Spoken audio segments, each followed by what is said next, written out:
Bonjour ma chère princesse de l'Éternel, je suis Pamela Dumont.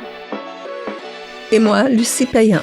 Bienvenue sur ce podcast où tu trouveras des réponses, des solutions sur tout ce qui concerne tes relations, les décisions importantes de ta vie, le plan de Dieu pour toi. Alors reste avec nous, je suis sûre qu'à la fin de cet épisode, tu auras appris quelque chose. Bonjour et bienvenue dans cette nouvelle émission Les Princesses de l'Éternel. Comme d'habitude, on est heureuse de t'accueillir et je suis avec Lucie. Coucou Lucie. Allô. Ça va? Oui, très bien. Et t'as hâte à cette émission-là? Ah oui, comme à chaque fois. Oui. N'est-ce pas, ça va être, j'aime beaucoup le sujet qu'on a choisi cette fois-ci-là, ça va vraiment être cool. Mais avant tout, j'ai envie que tu mettes dans les commentaires, je suis une belle créature du Seigneur. Oh. C'est tellement bien de le dire, de temps en temps, que tu puisses te le rappeler que tu es une belle créature du Seigneur. Et aussi, je veux que tu mettes dans les commentaires, dis-nous d'où tu viens. Ça va être bien intéressant de savoir d'où tu nous suis, d'où tu nous suis. Et si tu veux, tu peux mettre d'où tu viens, d'où tu nous suis. Si tu peux le mettre dans les commentaires, ça va nous faire plaisir de voir un peu où t'es sur la planète pendant que tu écoutes cette émission.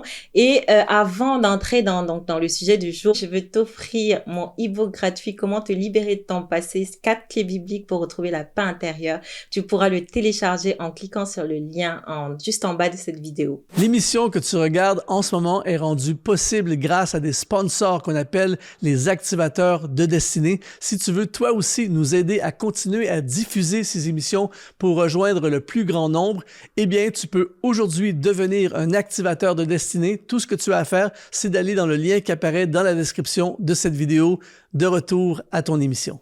Ça va être une émission très légère, Lucie, une émission que comme je les aime, là on va parler d'amour, c'est vraiment c'est le sujet que j'aime toujours parler parce qu'on aura des petites anecdotes comme ça. On va parler donc de comment vivre une relation de couple épanouie. Donc de toute façon, même si t'es célibataire en ce moment, c'est pas grave, il y a pas de souci, tu pourras utiliser donc les clés qu'on va donner, tu pourras les utiliser après quand tu seras dans ta future relation. Donc c'est toujours bon, hein, Lucie, de parler d'amour, de parler de relations parce que on aspire tous à avoir du bonheur, donc à être heureux. Et pour la majorité des gens, être heureux, ça passe par avoir une relation de couple épanouie. Ouais, d'accord. Donc parce que être aimé, être aimé, c'est l'un des besoins les fondamentaux, hein, c'est un besoin fondamental. Donc c'est super important donc dans notre vie qu'on puisse vivre des relations épanouissantes. Et donc on va regarder à 5 aspects tout en sachant que on a 10 aspects, donc ça va nous permettre de faire une suite à cette émission-là. Donc là, on va regarder à 5 aspects qui peuvent te permettre de bâtir, en tout cas de vivre une relation de couple heureuse, épanouie et enrichissante, tout ce que tu veux. Donc le premier point sur lequel on va se pencher, c'est l'affection. Par exemple, après une longue journée de travail, ton mari rentre, il est épuisé. Comment tu vas lui démontrer de l'affection? Est-ce que, par exemple, si ton mari aime prendre des bains, est-ce que tu vas lui faire partir un bain, tu vas lui dire des paroles douces, tu vas l'encourager, tu vas lui dire t'as passé une super journée, comment ça a été, tu vas être là pour lui. Donc ça, c'est une façon comme une autre de montrer son affection. Oui, et que tu sois marié ou pas, en fait, c'est durant la fréquentation, je pense que c'est même très important de pratiquer, de développer ces traits de l'amour. Et notre premier point, c'est l'affection. On dit que l'affection, c'est la manifestation de l'amour. Quand on aime quelqu'un, on a envie de le toucher, on a envie de le caresser, on a envie de le sentir près de nous. Et ça devrait être une normalité quotidienne. Par contre, quand ça fait longtemps qu'on est ensemble, ben, on tombe dans une routine, on relâche les gestes affectifs et chaque jour, c'est notre histoire d'amour qu'on bâtit. Donc, c'est important de manifester notre affection. Et un des pièges, justement, c'est la routine. Et l'affection, c'est pas nécessairement de toucher, ça peut être un sourire tendre, un sourire affectueux, un beau regard doux, un clin d'œil. Ce sont des petites choses qui manifestent l'intention du cœur. En fait, les gestes de tendresse, c'est ce qui font grandir l'attachement aussi, parce que l'attachement, c'est profond et ça s'établit sur le temps. Et je sais pas, Pamela, si tu avais remarqué, mais observe des femmes qui sont chéries par leur mari. Or, elles sont épanouies, elles ont de l'assurance, l'estime de soi est là, la confiance en elles. Elles sont radieuses, une espèce de halo là, sur elles et tout. Oui, c'est incroyable. L'affection est quelque chose qui peut même toucher l'estime de soi et la confiance. Absolument. Moi, je savais ça aussi, mais c'est sûr que l'affection, c'est comme le fondement de toute relation amoureuse et tout ça. Donc, il faut montrer son affection à son partenaire. Il faut lui montrer qu'on l'aime, qu'on le respecte, il faut montrer qu'on aime son partenaire, c'est normal. Et même la Bible nous exhorte à montrer notre affection de façon tangible. Par exemple, dans le verset de 1 Jean 4, 7 à 8, il dit « Bien-aimés, aimons-nous les uns les autres, car l'amour est de Dieu, et quiconque aime est de Dieu, est né de Dieu et connaît Dieu. Celui qui n'aime pas n'a pas connu Dieu, car Dieu est amour. » Très beau verset. C'est un beau verset. Vraiment approprié, ouais. Parfois aussi, il y a d'autres façons de nommer notre affection. Et il y a certains, par contre, qui peuvent être moins câlineux, moins affectueux. Absolument. Et ça veut pas dire qu'ils ne nous aiment pas. Il faut être capable de regarder au langage de l'amour dans ce contexte-là.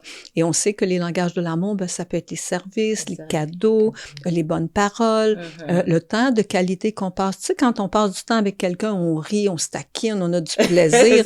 Waouh, c'est merveilleux. Et c'est une façon de manifester l'affection, effectivement. S'il y a une chose que je suggère à faire vraiment attention, c'est que parfois, on ne ressent pas que l'autre a de l'affection pour nous. Et il faut surtout pas l'amener en blâme ou en critique. Absolument. Parce qu'on cause quelque chose. Les blâmes, les critiques, ça tue l'affection, en fait, parce que c'est comme si tout ce qu'on peut faire n'est pas considéré.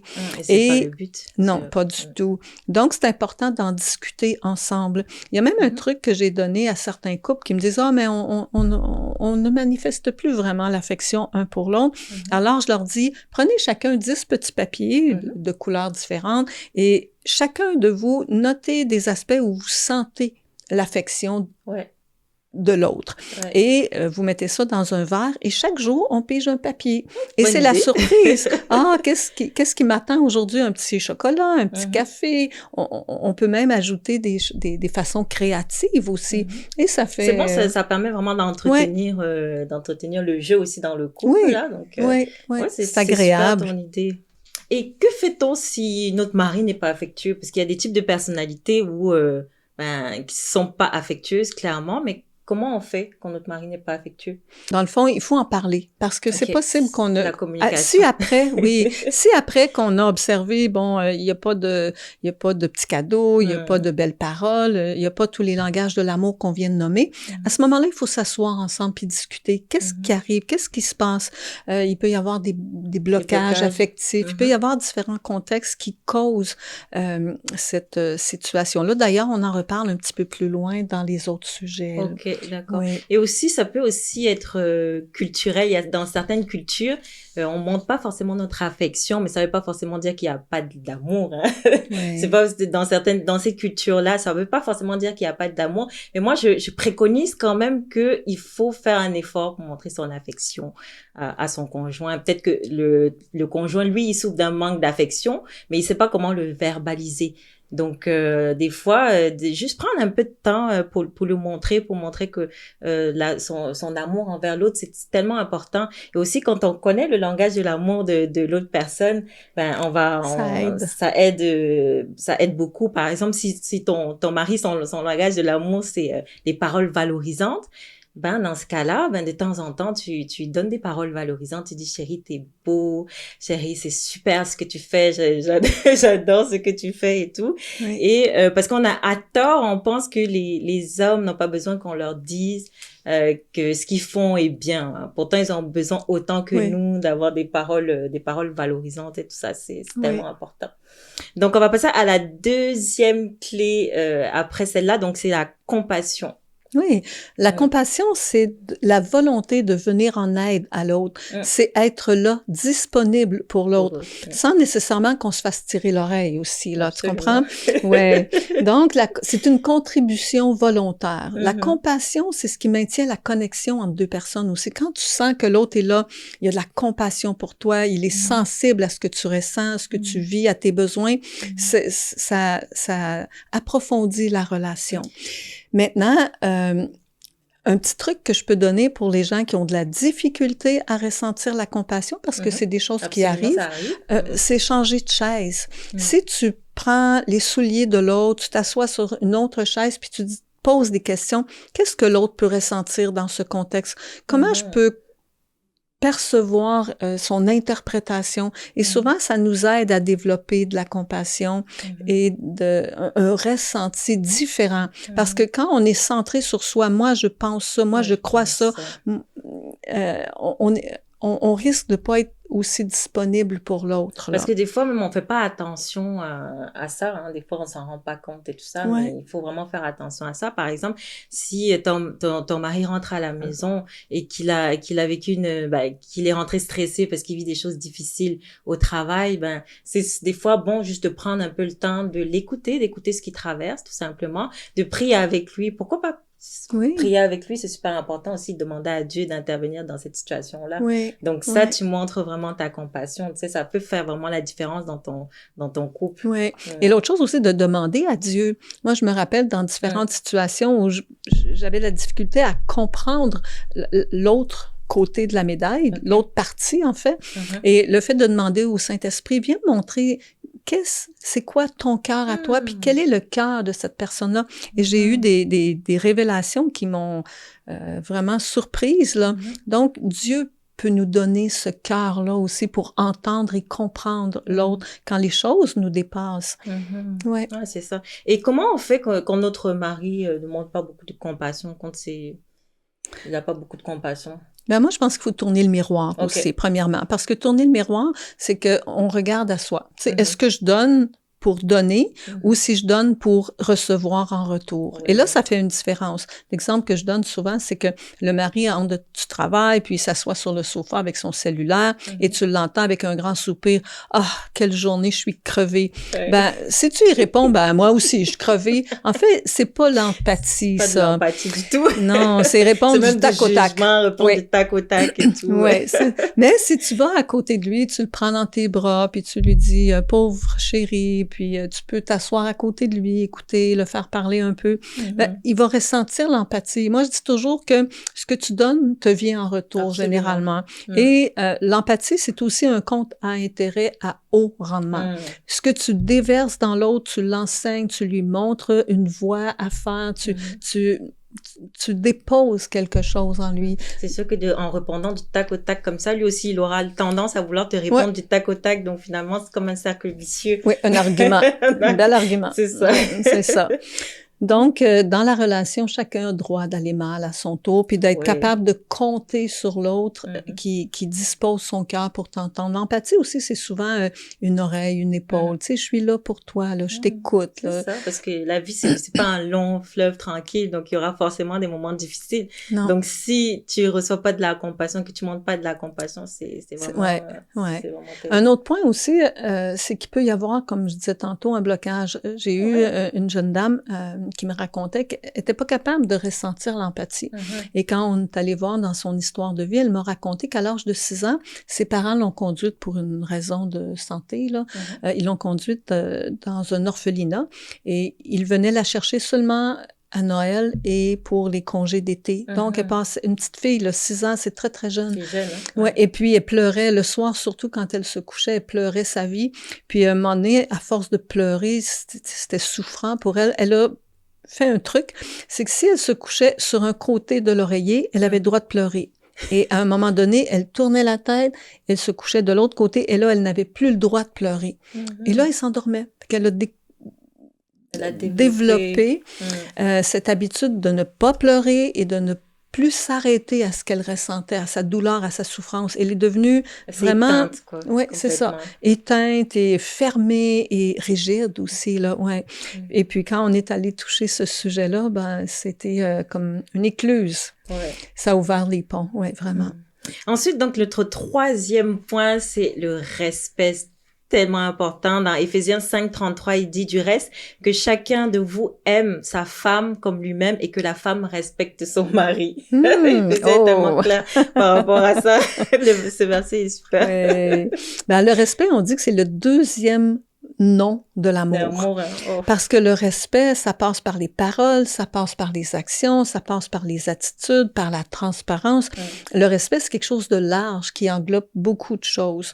Nous, il y avait une phrase que souvent on disait ne fais pas à l'autre ce que tu ne veux pas que l'autre te fasse. Exactement. Donc, ça peut être notre barème. Si on veut pas, si je sens pas le respect que quelqu'un me fasse ça, ben je le fais pas, ça devient une ligne de conduite.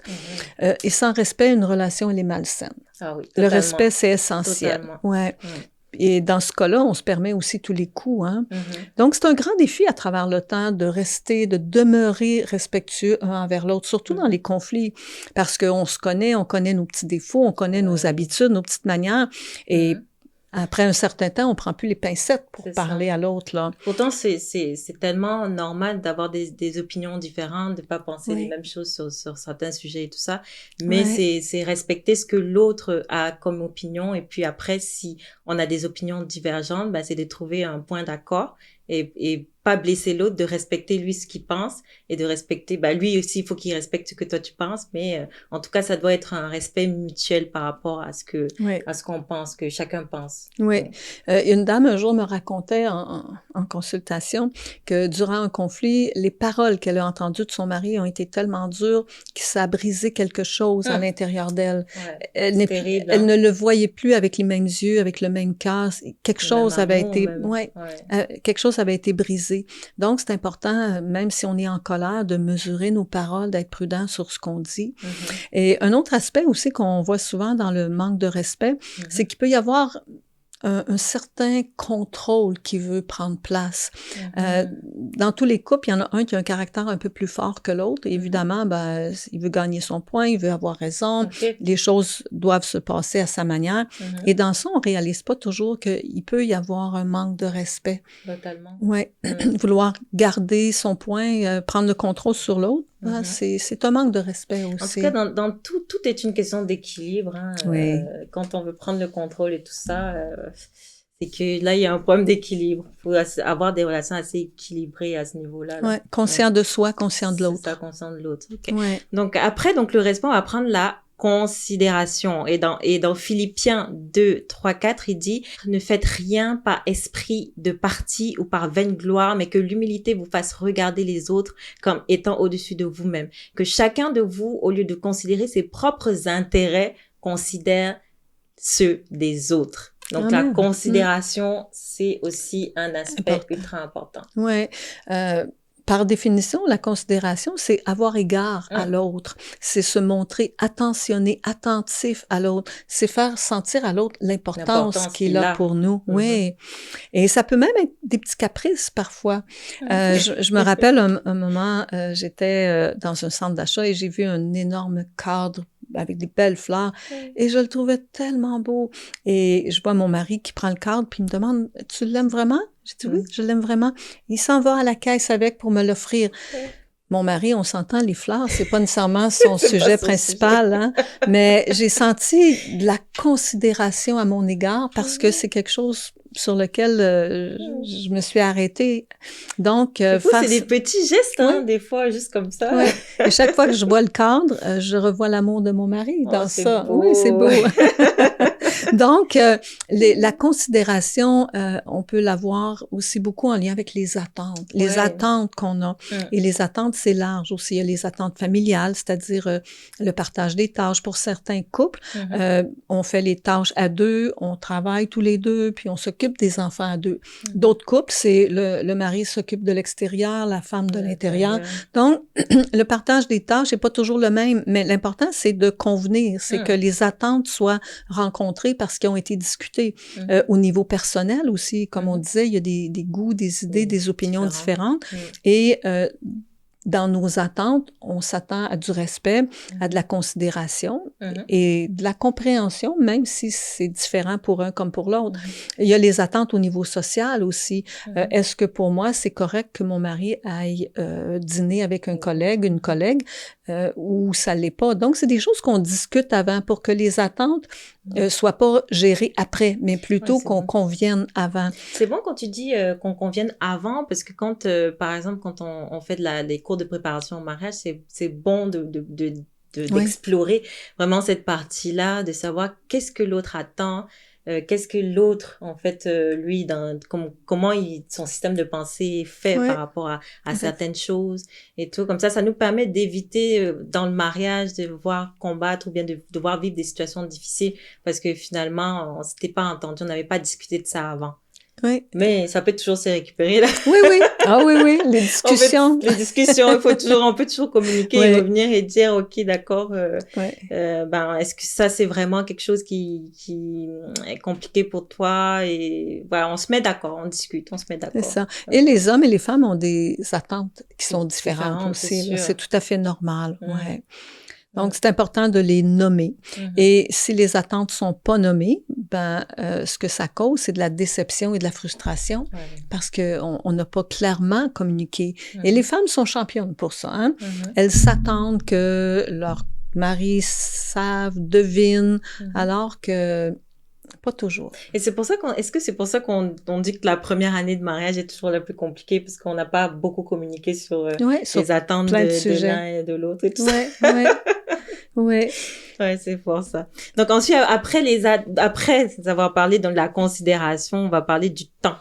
Donc le temps, c'est sûr que le temps, c'est l'une des ressources les plus précieuses qu'on peut offrir à son partenaire et c'est sûr que passer du temps de qualité avec son conjoint, c'est vraiment bon, hein. Faut vraiment prendre le temps de passer du temps. Oui, c'est vraiment important. Simplement, c'est que par exemple prendre si on est des gens très occupés, peut-être prendre une soirée dans la semaine où on passe du temps ensemble, on discute, ça permet de resserrer les liens, ça permet de mieux se comprendre, hein. C'est toujours, et on relâche parce qu'on court après le temps, mais prendre le temps de s'arrêter. D'ailleurs, Dieu dit « Arrêtez et sachez que je suis Dieu ». Donc, s'arrêter pour Dieu, s'arrêter pour l'autre, s'arrêter pour soi aussi. Ouais, c'est important. Moi, je dis toujours que le temps et l'argent ont des points communs. On a la liberté de l'utiliser. On a une certaine liberté d'utiliser le temps et l'argent. Et deuxièmement, c'est qu'après qu'on l'a utilisé, c'est fini. Ça revient pas. Ouais. Donc, chaque relation se bâtit sur le temps qui est passé ensemble. On construit une histoire, on construit des souvenirs et c'est hyper important.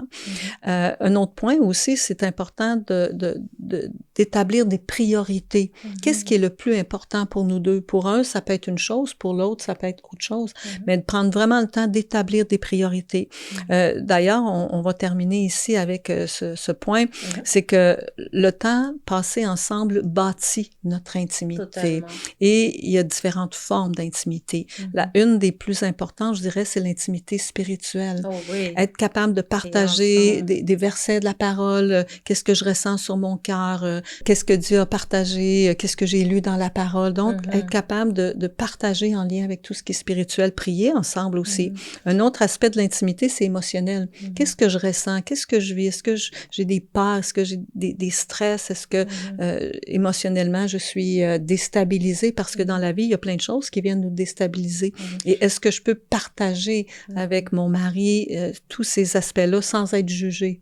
Parce que d'habitude, on pense toujours que l'intimité, ce n'est que l'intimité sexuelle, mais en fait, l'intimité, c'est tellement sur plein d'aspects différents. Ouais, il y a l'intimité créative et récréative où c'est ce qu'on a des activités communes où on se rejoint. Certains peuvent aimer le sport, l'autre aime la décoration, ou je sais pas.